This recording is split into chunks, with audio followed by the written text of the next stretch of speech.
category would be those in authority who are from within the Muslim community. And so this extremely important verse of the Quran, which speaks of authority and speaks of submission to authority, speaks only of Allah and of His Prophet sallallahu ta'ala alayhi wa sallam, and of the Amir from within the Muslim community. And so there is no question whatsoever of submission, of free submission to authority other than these three. Relations with the non-Muslim world, therefore, would take place through treaties and agreements which are freely concluded. There is no question of Muslims freely submitting themselves to any supreme authority or any absolute authority or any sovereignty other than Allah. That would be shirk.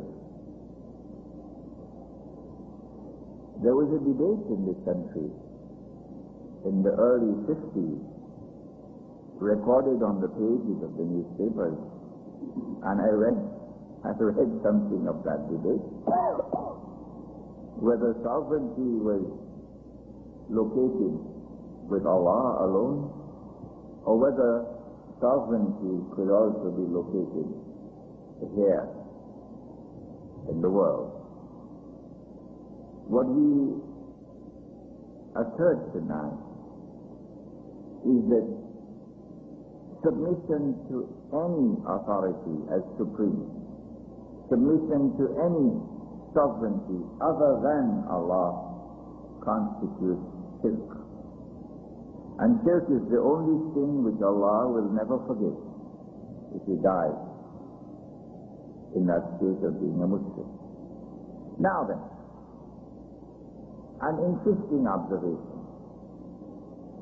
Let us go on an imaginary journey. Now suppose an age were to come upon mankind when faith, al-Iman, would be subjected to the most ferocious, the most devastating, the most comprehensive, the most sustained attack ever in history. Suppose that age were to be the last stage of history. Suppose that attack were to achieve such a total success that at the culmination of the attack, out of every 1,000 people, 999 would have their faith destroyed and would go to hell.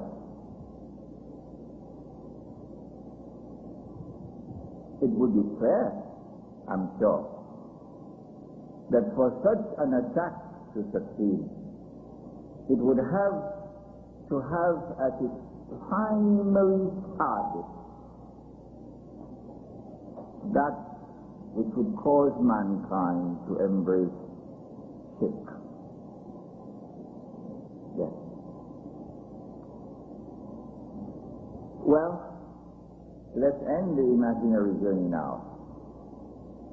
The Prophet sallallahu ta'ala alayhi wa sallam spoke. You don't go to Nostradamus to know about the future. When Muhammad alayhi salatu wasalam has said that such an age will come, that such an attack will be launched. It is called the age of fitan. And he warns us, وَاتَّقُوا فِتْنَةً لَا تُصِيبَنَّ الَّذِينَ ظَلَمُوا مِنْكُمْ خَاصَّةً. Fear that fitna, which when it strikes, it's not just the deities who will suffer, the innocent will also suffer, and you can see they are suffering all around you today.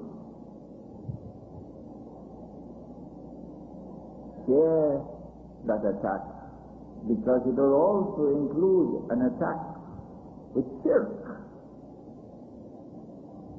And it will be difficult to recognize the shirk when it attacks you. How difficult? As difficult, he said, as it would be to recognize a black ant. What is ant in Urdu? Tuti. A black ant hiding underneath a black stone on a dark night. That would be very difficult to recognize. And so if some of us have not recognized the shirk in the world today, we should not be surprised, because it comes by way of deception. It will be our aim tonight to demonstrate that that age has arrived, and that attack of shirk has been launched, and that the modern world order in which the United Nations organization occupies center place, that modern world order represents the structure of that truly multidimensional and integrated attack. We shall in fact be attempting to direct a little bit of light towards that black ant which is hidden, so that perhaps it can be recognized. What is this strange new world order? From the perspective of Islam, it did not begin. The new world order did not come into being with the collapse of communism, with the end of the Cold War, and with the collapse of the Berlin Wall. No. Islam has a longer range with which to view the process of history.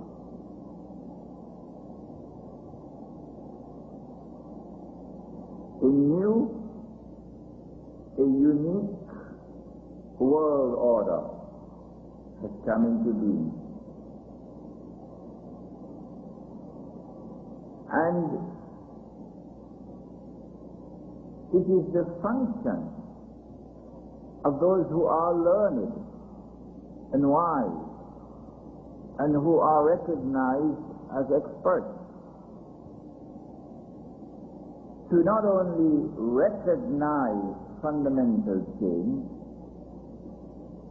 to not only understand fundamental change, but also to anticipate fundamental change, like a transformation of the world order. Let us look at what they describe as the new world order. The collapse of communism, the collapse of a superpower, the Soviet Union. This was fundamental change. This ushered in a new world order, using their terminology. Their ulama at Harvard and Princeton and Stanford and Oxford and at the Sorbonne, their experts, their scholars, were they able to anticipate the collapse of communism, the collapse of the Soviet Union, that the Berlin Wall will go down in November 1980? No, not one. No one. If such a thing as a transformation of the world order could take place, fundamental change takes place, and not a single individual is able to anticipate it, I think it is clear that they are not equipped with the tools with which to be able to analyze the subject. Was there anyone in the world who anticipated this